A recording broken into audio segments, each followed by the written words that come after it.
here's what I wanted to chat about. Lots of chat around like platformization, obviously, these days. Very good discussions to be had. But I think there's also some really important kind of hidden components of that platformization or how we do it. And it's not obvious until it becomes really obvious. So I'm going to start by kind of making a pretty generic statement, and hopefully it works with everybody. But it turns out that difficult problems require complex solution most of the times. And so cybersecurity is kind of one of those, right? Cybersecurity has a lot of complex problems. There's not going to be magic.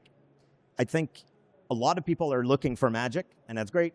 It's just not the reality, right? At the end of the day, it's a complex problem, and it requires people that are going to put engineering time and are going to apply their brains to solving those issues, to helping those issues.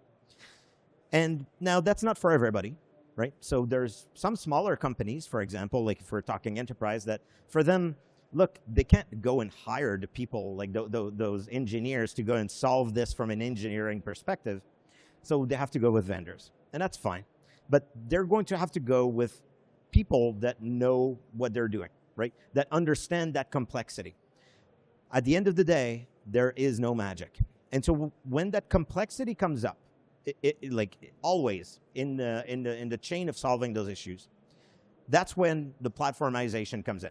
Because what we're really saying is, hey, there's so much surface, there's so many different ways of thinking about these attacks that at some point we can't just, accumulate all of these point products and kind of have that be the real solution, right? 120 different like security products in enterprise, not viable. Okay, that's good. We're talking around platformization around kind of lowering the number of vendors. We're talking around platformization around a lot of different things.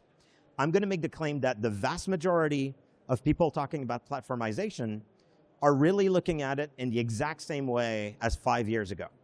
Meaning, they're looking at it as, I'm a very large company, I bought a bunch of products, I put them under a web portal, I did maybe basic integration, and now that's a platform.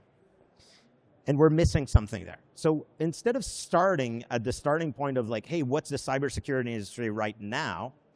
Let's take a completely different source point to think about this. Let's think about it functionally speaking.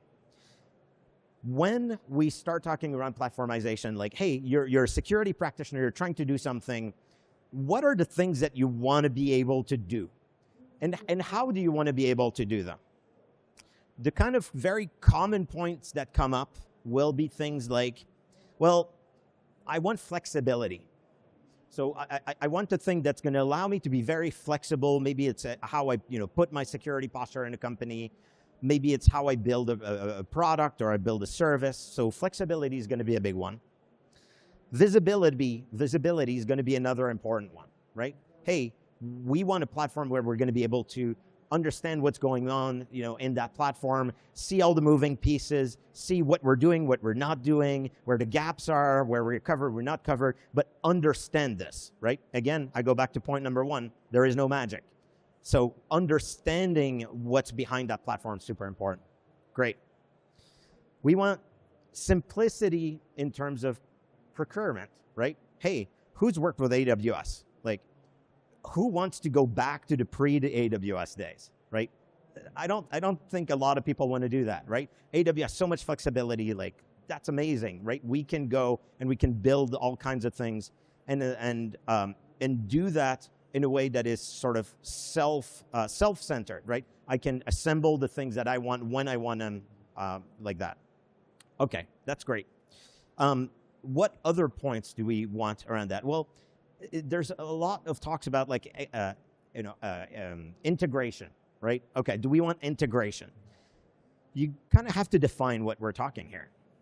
What we're really usually interested in is not so much integration as in like, hey, those two big entities like partnership with each other, great. No, we're thinking about integration as in, hey, I want to be able to do whatever I want to do with whatever piece is there and connect those things together and make things happen and be able to automate those things. Okay, that's a really important part of that platformization. Those are all characteristics that if I take away the starting point of like, hey, what does the landscape of cybersecurity looks like today? If I take that away, those are all things that I would argue are incontestable, if that's a word, right? Nobody is really going to go against that. Okay, cool. That's good. So where are we today? Let's bridge that gap now. Let's look at those big platforms that are ostensibly available to us. How does that map?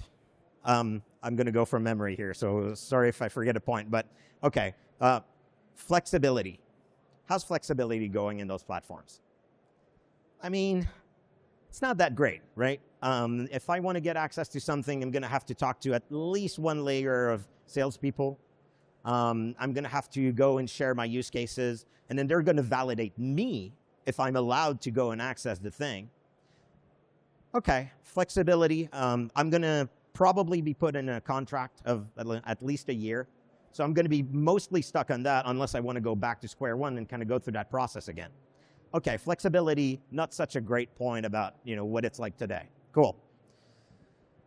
What were the other ones? So let's talk about the integration.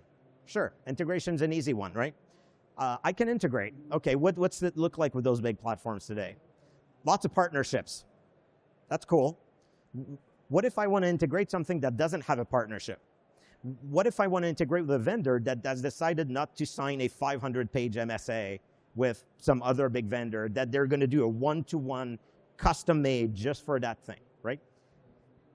That gets a little bit harder. Now, some platforms, are going to have the grace to give you your own data over some kind of generic mechanism, but usually you're going to have to pay pretty, through the nose to be able to do that.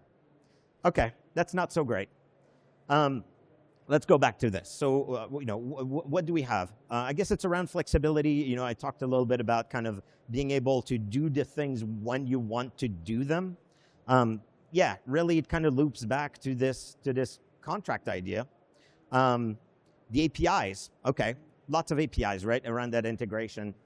That's good.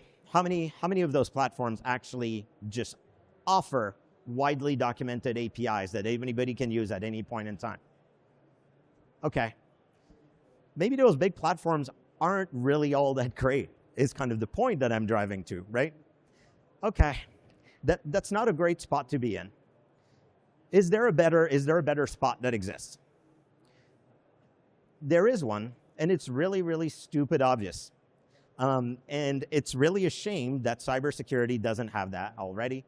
And that point that is just so obvious, I think, when you kind of hear it, is let's look at IT, right? Let's look at IT. What do they do? I mean, cybersecurity is not that different from IT. It shouldn't be. It's a subset with some, extra expert knowledge put into that. Data mining is the same. So why is it so different? IT has a very simple answer to this. They've figured out the global optimization for that problem, which they have lived through, is a cloud provider.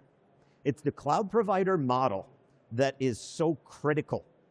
The cloud provider model shifts the entire stack on its head. It doesn't start from saying like, hey, IBM exists and it's a cloud provider, so what's a cloud provider? No. It said, okay, how do we start from the ground up? And a cloud provider means that you fundamentally can access whatever you want, right? Any of the products. You're not locked into AWS. You have to use the VMs and you have to use the queue system. Otherwise, they're not going to give you a contract. No, none of that BS.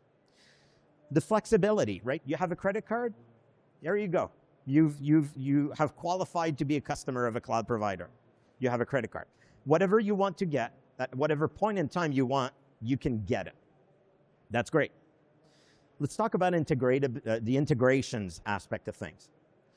Cloud providers have defined generic mechanisms where they say, hey, if you want to talk using this thing or this other well-known piece of technology that half the planet already uses, you can do that. You don't need this extra special bundle that is only available if you also take, the monitoring service by AWS, right? None of this exists. Instead, you have these generic mechanisms where you can exchange this data. And more importantly, anybody can use it. And that's kind of a sleeper quality of the cloud providers that people don't think about. And in my opinion, it's the biggest characteristic that we need with platformization. It's this idea that any company starting today that wants to do a product that is vaguely related to IT can go to AWS, build whatever they want, resell whatever they want, build up, build down, scale however they want, build the products, go to market at incredible speed, and they don't have to sign a 500-page MSA and sign all kinds of deals where they'll only work with that one provider. Like, there's none of this. Instead, the cloud provider model is a neutral space. By being this neutral space as a cloud provider, what it means is the whole industry benefits from it, right? So anybody can start that new company, and we're talking about point products. Point products are not a one-or platform, right? There's no choice between products and platforms. They work together. You cannot, in my opinion, fundamentally just say like AWS, or I use AWS, any cloud provider is going to be the only arbiter of all innovation in the space. That's stupid. You need companies that start small, that take risks, and find incredible values, incredible ideas, and they build bigger companies and they do good things. And the cloud provider is always there to make that better for the industry, to accelerate people. Try to contrast that where we are today with the existing kind of pitch for platforms from the big vendors. Those are innovation inhibitors, because those larger companies are not there to try to make this small point product better and go to market faster. That's not what they're there for. They're there to be able to spot where the value comes in at the first sign and just either acquire that company or replicate the thing and fundamentally have a vision of the world where they are absorbing everything. So, I think maybe I come across as like very preachy in a way, right? But honestly, it's because I do truly believe that it's a tipping point.